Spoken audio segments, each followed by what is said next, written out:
আমার মেয়ের গায়ের রং এতটা চাপা ছিল, তারপর কিভাবে গায়ের রংটা ছাড়লো এই সমস্ত কিছু আজকের ভিডিওতে তোমাদের সঙ্গে শেয়ার করব।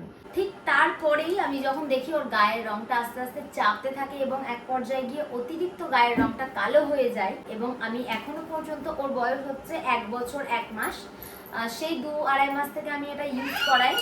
মানে আমার মেয়ের ওপর ভীষণ ভালোভাবে কাজ করেছে। হচ্ছে অয়েল ডিটেলস। এইবারে আমি আসি অয়েলটা আমি কিভাবে ইউজ করি। এটাতেও কিন্তু বাচ্চার আমার গায়ের রং চেপে যেত। আমি আজকে যে টপিক নিয়ে তোমাদের সঙ্গে আলোচনা করব সেটা হচ্ছে আমার মামামের স্কিন কেয়ার প্রোডাক্টগুলি। তো অনেকেই জিজ্ঞেস করো যে দিদিভাই তুমি তোমার মেয়ের জন্য কি কি প্রোডাক্ট ইউজ করো স্কিন কেয়ারের। তো সেভাবে তো বলা সম্ভব হয় না, তাই ভাবলাম আজকে সমস্ত প্রোডাক্টসগুলো নিয়ে বসি এবং কোন প্রোডাক্টসগুলো আমি কিভাবে ইউজ করি সেইগুলো আমি তোমাদের সঙ্গে আজকে পুরো ডিটেলসে শেয়ার করব। আমার মেয়ের গায়ের রং এতটা চাপা ছিল, তারপর কিভাবে গায়ের রংটা ছাড়লো এই সমস্ত কিছু আজকের ভিডিওতে তোমাদের সঙ্গে শেয়ার করব। হ্যালো এভরিওয়ান, আজকে আরও একটা নতুন ভিডিও নিয়ে তোমাদের সামনে চলে এলাম। আসলে আমার মেয়ে যখন জন্ম হয় তখন কিন্তু ওর গায়ের রংটা পুরো দুধে আলতা, মানে পুরো দবদবা ফর্সা ছিল, এবং ঠিক তার 2 থেকে 3 মাসের মধ্যে ওর গায়ের রংটা এতটা পরিমাণ কালো হতে থাকে যে ধারণার বাইরে চলে যায়, এতটা পরিমাণ কালো হতে থাকে।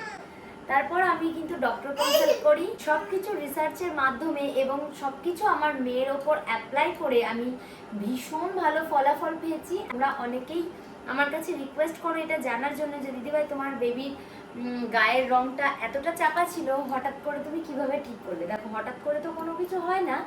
তো আমি আমার মেয়ের স্কিন কেয়ারের জন্য এই প্রোডাক্টসগুলো নিয়েছি এবং ডক্টর কনসাল্ট করা প্রত্যেকটা। তো চলো আজকে কোনটা আমি কিভাবে ইউজ করতাম সেটা তোমাদের সঙ্গে ছোট্ট করে শেয়ার করি। প্রথমে বলি, যেটা ভীষণ সাধারণ একটা জিনিস সেটা হচ্ছে বেবি অয়েল, ঠিক আছে। এবার ছোট বাচ্চার মায়েরা সাধারণত যখন প্রথম বাচ্চা হয় তখন আমাদের কোনো রকম এক্সপিরিয়েন্স থাকে না, ঠিক সেভাবেই আমিও কিন্তু এই একই কাজ করছিলাম। সরষের তেলটা অ্যাপ্লাই করেছিলাম আমার মেয়ের ওপর। যেহেতু আমি নতুন মা, প্রথমবারের জন্য মা হয়েছি, এখনো পর্যন্ত আমি এক এক ধাপ করে শিখি যে কোনটা কি ভালো কোনটা খারাপ। নিজের ব্যক্তিগত এক্সপিরিয়েন্স থেকে তোমাদের বলছি যে দেখো, সরিষার তেল ভালো না আমি বলছি না, ভালো। তবে দেখো, এখন যেহেতু সব জিনিসে ভেজাল, দেখো তোমরা কিন্তু বাচ্চাদের ওপর সরষের তেলটা অ্যাপ্লাই করো না। তোমরা ডক্টর কনসাল্ট করো এবং ডক্টর রেকমেন্ড করা অয়েল ইউজ করো, তাও ভালো, তবে সরষের তেলটা বাদ দিয়ে দাও। তো যাই হোক, আমি সরিষার তেলের বদলে কি ইউজ করতাম সেটা তোমাদেরকে দেখাই। ডক্টর রেকমেন্ড করা তেল, এটা হচ্ছে কোকো বেবি প্লাস। আমার মেয়ে মোটামুটি 2-2.5 মাস অবধি সরিষার তেল মেখেছে, বা তারও খুবই কম মেখেছে সরিষার তেলটা। তারপর আমি কিন্তু ডক্টর কনসাল্ট করলাম এবং স্যার আমাকে তারপর সমস্ত কিছু রেকমেন্ড করলো, খুব ভালোভাবে বুঝিয়ে বললো। ঠিক তারপরেই মেয়ের ডক্টর আমাদেরকে এই কোকো বেবি প্লাস অয়েলটা সাজেস্ট করে, এবং এই অর্গ্যানিক ভার্জিন কোকো অয়েলটা এত ভালো, এত সুন্দর, এবং এখনো পর্যন্ত আমি ওকে কিন্তু এইটাই ইউজ করাই। এটা হচ্ছে 100 ml, দামটা একটু কস্টলি বলতে পারো, 300 টাকা দাম। দেখো, এই অয়েলটার সম্বন্ধে আরেকটুখানি বলি।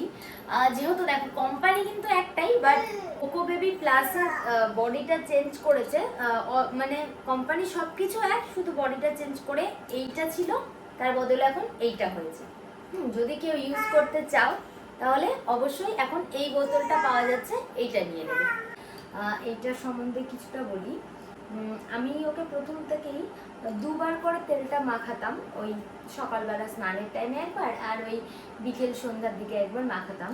তবে এখন যেহেতু অনেকটা বড় হয়েছে, মানে আগের মতো একদম ছোট নেই, তো আমি ওকে ওই স্নান করানোর সময় একবারই তেলটা ইউজ করাই, গোটা শরীরে দিই, তবে মাথায় চাঁদিতে চুলে আমি ওকে প্রথম থেকে সরষের তেলটা ইউজ করাই, একদম চিপচিপে করে নয়। ওকে সরষের তেলটা আমি হালকা করে আমি হাতে নিয়ে, হাতের মধ্যে যেটুকুটা থাকে সেটুকুটাই আমি, ওর চুলটা যেহেতু বড় ছিল, রিসেন্ট ওর চুলটা কাটানো হয়েছে, তো প্রথম থেকে আমি এখনো পর্যন্ত ওই সরষের তেলটাই মাথার মধ্যে অ্যাপ্লাই করি। কেন সরষের তেল মাখাই সেটা এবার বলি। আমি অবশ্যই স্যারকে বলেছিলাম যে হেয়ার অয়েল হয় কিনা কোনো, বললো যে ওটাই আপনি দিতে পারবেন, মানে ওই কোকো বেবি প্লাসটা। তবে ওটা দেওয়ার পর আমার মনে হয়েছে যে মেয়ের ওটা মাথায় দিলে পরে ঠান্ডা লেগে যাচ্ছে। তো যার জন্য আমি কি করি, স্যারের রেকমেন্ড করা, মানে ওই ডক্টর রেকমেন্ড করা হিমালয়া বেবি হেয়ার অয়েলটা আমি নেই। তবে ওটা 2 থেকে 3 দিন দিয়েছিলাম। ওর চুল তখন মোটামুটি ছিল, না বড় না ছোট, ওই মিডিয়াম টাইপের। তো এই হিমালয়া অয়েলটা দেওয়ার পর কিন্তু হেয়ার ফল শুরু হয়। তো ওর হেয়ার ফল বেশ রকমের হচ্ছিল, মানে শুয়ালে পরে চুলগুলো উঠে হাতে চলে আসছিলো, পুরো একদম গোড়া থেকে চুল উঠে চলে আসছিলো। এই হিমালয়ের অয়েলটা আমার মেয়ের শ্যুট করেনি, তাই আমার এটা একদম ফুল বোতল ধরে রাখা আছে। তো এটা চাইলে বডিতেও ইউজ করা যায়, তো আমি করিনি। তা যাই হোক, এই গেল হেয়ার অয়েল বডি অয়েল সম্বন্ধে। এইবার নেক্সট যেটা আসি সেটা হচ্ছে গিয়ে বডি ওয়াশ, সাবান বা বডি ওয়াশ, ঠিক আছে। তো ওর বডি ওয়াশটা কিন্তু টেডি বিয়ার কোম্পানি, হ্যাঁ। এবং এই টেডি বিয়ার কোম্পানিটা এখন অনেকটাই ফেমাস হয়েছে, অনেকেই এটা ইউজ করে। এটা হচ্ছে 100% soap free teddy bear body wash. তো মানে কি বলবো, এটা হচ্ছে 250 ml আছে, খুবই ভালো। এটা আমার ও জন্মের পর আমি কিনেছিলাম। আমি যেহেতু বাচ্চা মানুষ, খুব ঘন ঘন আমি ওকে সাবান শ্যাম্পুটা দিই না, একটুতেই গরম লেগে যায়, একটুতেই ঠান্ডা লেগে যায়, এই ব্যাপারটা আমার মেয়ের মধ্যে আছে। আর নিলে পরেও 2-3 বার প্রেস করলে পরে আমার অনেকটা এনাফ হয়ে যায় আর কি। তো যাই হোক, এইটার দাম হচ্ছে 650 টাকা। এটা হচ্ছে 250 ml। আমি দামগুলো সঙ্গে বলে দিচ্ছি, তোমাদের সুবিধে হয়। যাই হোক, 650 টাকা 250 ml। আরও একটা কথা বলি, তোমরা যদি বডি ওয়াশ ছাড়া সাবান নিতে চাও, টেডি বিয়ার কোম্পানির সাবানও কিন্তু হয়, হ্যাঁ, সেম জিনিস। তো তোমরা সেটাও অ্যাপ্লাই করতে পারো বাচ্চাদের উপর। আমার কাছে সেটা ছিল, তবে সেটা খুলে রাখা আছে তো ওয়াশরুমে, তো যার জন্য আমি সেটা দেখাতে পারছি না। সেটার দামও আমি বলতে পারলাম না। আমি আমার বেবির উপর এটা অ্যাপ্লাই করি সেই প্রথম থেকে। এবং এই বডি ওয়াশ করানোর পর আমি যেটা দেই, সঙ্গে সঙ্গে কিছু দেই না, গাটা পুরো শুকিয়ে যায় এবং খুব সুন্দরভাবে ড্রাই হওয়ার পর, ধরো আধা ঘন্টা 1 ঘন্টা পর আমি ওকে সেম টেডি বিয়ার কোম্পানির এই লোশনটা ইউজ করেন, হ্যাঁ। এটা হচ্ছে কতটা আছে, 200 ml আছে। এটার দাম হচ্ছে ওই 635। তো এটা হচ্ছে খুব ভালো। এটাও আমি টেডি বিয়ার কোম্পানির প্রত্যেকটা জিনিসই আমার খুব পছন্দের। তো যাই হোক, ওই বডি ওয়াশ বা সাবান দেওয়ার পর তোমরা কিন্তু এইটা লোশনটা ইউজ করতে পারবো। এটা হচ্ছে ময়শ্চারাইজার লোশন। আরও একটা কথা বলি, হ্যাঁ, সবসময় যে এটা ইউজ করি তা নয়।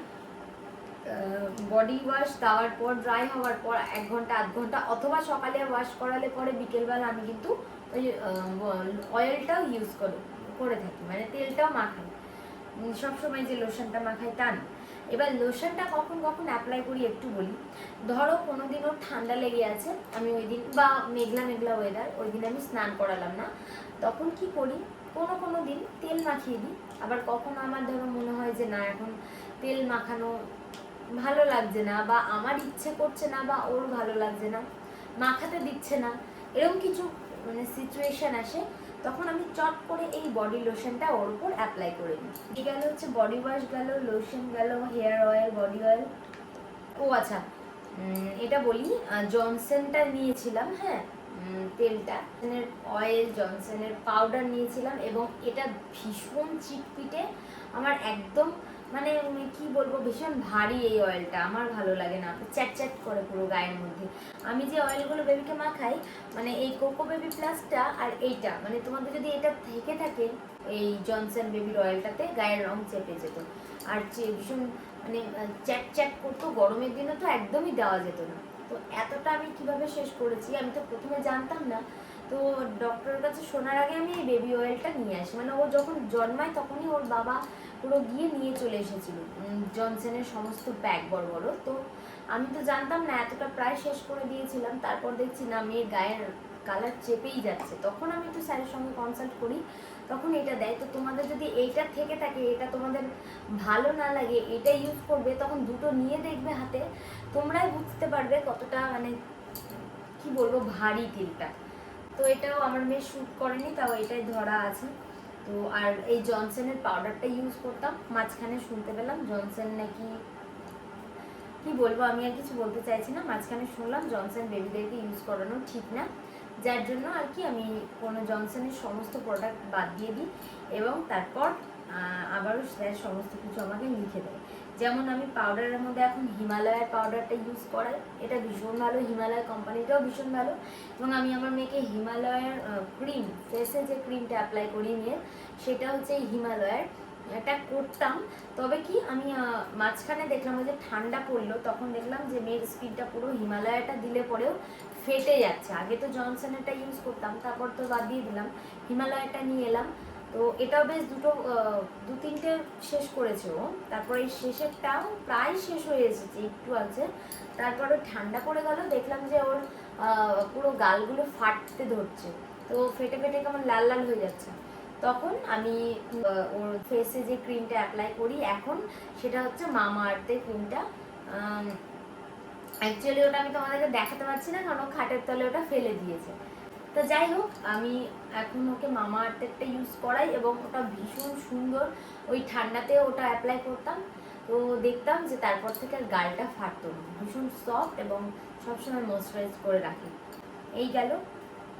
এবারে বলি যে ডাইপার, এই ন্যাপি ক্রিমটার সম্বন্ধে একটুখানি বলি। এটাও হচ্ছে টেডি বিয়ার কোম্পানির ফোর ন্যাপি ক্রিম। তো এটার আমি তোমাদেরকে দামটা বলতে পারছি না, তার কারণ এটা মামামকে ডক্টর আঙ্কেল গিফট করেছিল, তো যার জন্য আমি দামটা বলতে পারছি না। এবং এটা বেশ কিছুটা ইউজও করেছি আমি, অল্প একটু আছে। তবে আমার যেটা পার্সোনালি মনে হয়েছে, ডাইপার ক্রিমের থেকে আমি পাউডারটা, মানে এই যে হিমালয়ের পাউডারটা ডাইপার পরানোর আগে, ওই অনেকে র্যাশের জন্য এই ডাইপার ক্রিমটা ইউজ করে। আমি আমার মেয়েকে সব সময় ডাইপার পরিয়ে রাখতাম ওই ঠান্ডার সময়, তবে আমি কখনো এক ফোঁটা অসুবিধা ফেস করিনি, ওর র্যাশ বা আরও কোনো কিছুই আমি দেখতে পাইনি। তার একটাই মাত্র কারণ হচ্ছে এই পাউডারটা এবং আমার সময় সময় ডাইপার চেঞ্জ করাটা, সেটার সম্বন্ধে আমি একটু পরে আসছি, দাঁড়াও একটু বলি। যেটা হচ্ছে ডাইপার র্যাশ ক্রিম, এটা হচ্ছে টেডি বিয়ার কোম্পানি, এটা আমি অ্যাপ্লাই করতাম, বেশ অনেকটাই করেছি, তবে আমার দরকার পড়তো না। বলি আমি একটু ডাইপারের সম্বন্ধে এবং টিস্যু ওয়াইপসের সম্বন্ধে। আমি এটা হচ্ছে লাভ কোম্পানির, আমি এটা অনেক রকম কোম্পানি ইউজ করেছি, তবে আমার সব কিছু ইউজ করে লাভেরটা ভীষণ ভালো লেগেছে, তাই লাভেরটা এখনো পর্যন্ত চলছে। উইথ অ্যালোভেরারটা আমি ইউজ করি এবং লাভের আমার মেয়ে ডাইপারটা ইউজ করে লাভেরই। এটা খুব বেশি সময়ও যায় এবং এটা খুব কমফোর্টেবল, এই আর কি বলবো। দুঃখের কথা হচ্ছে আমি এতক্ষণ ধরে যে যত ভিডিও করলাম সব কিছু আমার মাথাটা মানে কেটে গিয়েছে, পুরো ফোনটা একটু নিচে হয়ে গিয়েছিল। কি বলবো, আমি যেহেতু এত বড় ভিডিও করে ফেলেছি, সমস্ত কিছু ডিটেলস দিয়ে ফেলেছি, আর সমস্ত প্রোডাক্টগুলো তোমরা দেখতে পেয়েছো, তাই আর আমি ঠিক করতে মানে আবার প্রথম থেকে করতে পারলাম না, ওর খাবার টাইম হয়ে যাচ্ছে, যার জন্যই আর কি আর করছি না। তো তোমরা একটু ম্যানেজ করে নিও, মনটাই খারাপ হয়ে গেল, এতক্ষণ ধরে ভিডিও করলাম। তা যাকে যেটা বলছিলাম, আমি ডাইপারটা কিভাবে পরাই, লাভ কোম্পানির ডাইপারটা পরাই এবং এটা খুব ভালো, কমফোর্টেবল। তো আমি হচ্ছে ওকে 4 ঘন্টা অন্তর অন্তর ডাইপারটা, শীতের দিনে, এখন তো পরাচ্ছি না, গরম পড়ে গিয়েছে আর ও এখন বলতেও শিখে গিয়েছে মোটামুটি। ঠান্ডার দিনে যখন আমি পড়াতাম, বা এখন যদি তোমাদের খুব ছোট বেবি হয়ে থাকে বা আরও কিছু তোমরা সবসময় পড়ানোর প্রয়োজন পড়ে থাকে তোমাদেরকে, তাহলে তোমরা কি করবে, 4 ঘন্টা অন্তর অন্তর আমি যেটা করতাম পড়াতাম। আর তোমরা যখনই ডাইপারটা পরাবে তার ঠিক আগে খুব ভালোভাবে এই টিস্যু পেপার দিয়ে জায়গাটা ভালো করে ক্লিন করে নেবে এবং জায়গাটা ঠিক করে ক্লিন করার পর সঙ্গে সঙ্গে ডাইপার, র্যাশ ক্রিম অথবা পাউডার অথবা ডাইপার তোমরা কিন্তু কোনোটাই দিয়ে নেবে না, যেটা তোমরা সবসময় ভুল করে থাকো, আর ঠিক যার কারণে বাচ্চাদের কিন্তু র্যাশিং প্রবলেমটা হয়। তোমরা এই টিস্যু পেপার দিয়ে ক্লিন করার পর একটু সময় দেবে শুকাতে, জিনিসটা একটা যে জল ভাব সেটা যেন শুকিয়ে যায়, তার কারণ তার ওপরে যদি এগুলো অ্যাপ্লাই করা হয় তাহলে কিন্তু সঙ্গে সঙ্গে র্যাশ বেরোনোর চান্স থাকে। বা তোমরা করতে পারো একটা শুকনো কাপড় দিয়ে জায়গাটা ভালো করে সোপ করে শুকিয়ে নিতে পারো এবং তারপর তোমরা র্যাশ ক্রিম দাও। অথবা আমি যেটা করতাম সবসময়, খুব বেশি পরিমাণে না, খুব অল্প পরিমাণে না, ঠিক মোটামুটি পরিমাণে একটু পাউডার দিয়ে দিতাম জায়গাটাতে এবং তারপরই কিন্তু আমি এই ডাইপারটা পরিয়ে দিতাম। ঠিক 4 ঘন্টা পর পর আমি ডাইপারটা চেঞ্জ করতাম। হ্যাঁ, এর মাঝে যদি তোমার বাচ্চা 2 ঘন্টা হোক, 1 ঘন্টা হোক, 3 ঘন্টা হোক, এর মাঝে যদি তোমার বেবি বেশি টয়লেট করে ফেলে, তুমি তো অবশ্যই বুঝতে পারবে, তখন কিন্তু আমি সঙ্গে সঙ্গে চেঞ্জ করিয়ে দিতাম। 4 ঘন্টা হয়নি বলে যে ওটার মধ্যে আরও টয়লেট করবে এরকম কিন্তু কোনো ব্যাপার নেই। হ্যাঁ, আবার কি ওই 4 ঘন্টা হয়ে গেলে যদি ওই একবার টয়লেট করে থাকে আমি তাও চেঞ্জ করে দিতাম, কারণ মিনিমাম আমি 4 ঘন্টা রাখতাম, এর বেশি রাখতাম না, ঠিক আছে। হ্যাঁ, আমি অনেক সময় খুব কম সময় খুলে ফেলে দিতাম। আরও একটা কথা যেটা খুবই ইম্পর্টেন্ট, সেটা হচ্ছে ধরো তোমার বেবি ওটাতে টয়লেট করেনি, ঠিক আছে, তুমি পরিয়ে রাখলে 2 ঘন্টা, 1 ঘন্টা বা আধা ঘন্টা পরিয়ে রাখলে, ও তো টয়লেট করেনি, অথবা 1-2 বার টয়লেট করেছে, এখনও তো অনেকবারই করা যাবে টয়লেট, রেখে দিলে আবার ও ঘুম থেকে উঠলো বা আবারও আধ ঘন্টা, 15 মিনিট, 1 ঘন্টা পরে পড়ালে, এটা কখনো করবে না, এটা বাচ্চাদের জন্য ভীষণ ক্ষতি করে, ঠিক আছে। তো যাই হোক, যেটা ইউজ করে নেবে একবার সেটা করবে না, সেটা ফেলে দিবে, ঠিক আছে। তোমার সব সময় বেবির আগে হেলথ, তারপর সব কিছু। আমি যেটা মনে করি আমি সেটা কখনো করতাম না। তোমাদেরকে আমি রিকোয়েস্ট করব, মা হিসেবে যে তোমরা এই জিনিসটা করবে না, বাচ্চারা কষ্ট পায়, র্যাশ বেরোলে পরে ভীষণ কষ্ট পায়। হ্যাঁ, বাচ্চাদেরকে যতটা পারবে ডাইপার ফ্রি রাখো, এখন তো গরম পড়েছে, তা ওদের কষ্ট হয়, এই আর কি। তুমি যত ভালো, যত দামি কোম্পানিরই পড়াও, কষ্ট হয় ওদের। তো যাই হোক, আমার মেয়েটা এখন একটু বড় হয়েছে, আমি এখন পড়াই না, কোথাও গেলে বা কিছু তখন পড়াই। তা যাই হোক, আজকের ভিডিওটা এই পর্যন্তই। তোমাদের কেমন লাগলো অবশ্যই জানিও। যদি ভালো লেগে থাকে, হেল্প হয়ে থাকে, তাহলে অবশ্যই লাইক করো। নতুন হয়ে থাকলে চ্যানেলটা সাবস্ক্রাইব করে দিও। আর যারা আমার চ্যানেলটা সাবস্ক্রাইব করে পাশে আছো, তাদের সবাইকে অনেক অনেক ধন্যবাদ।